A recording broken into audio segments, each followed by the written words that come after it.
বাবারে যা ছিটকে গেছি, উড়ে গেছি, পাল্টে গেছি। এটা কি বাংলা সিনেমার টিজার, কি ভাইলেন্স দেখাইছে ভাই।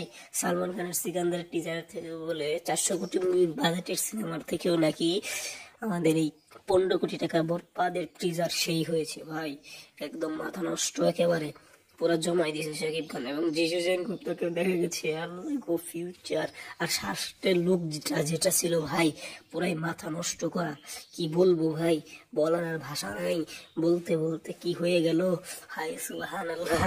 এটা কে, এটা মেগাস্টার আমাদের।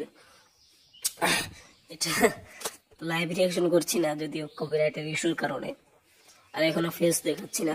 যাই হোক, হ্যাঁ, কেমন লাগলো? আমার কাছে অনেক সুন্দর লেগেছে। আর যিশু সেনগুপ্ত প্যান্টটা খুলে যে একটা কিস দেয়, সেই লাগে একেবারে। আর শাকিব খান এনিমেল এনিমেল ভাবটা যে রয়েছে, এনিমেল নকল বলছি না আমি, তো সে সুন্দর হয়েছে। Thank you, thank you.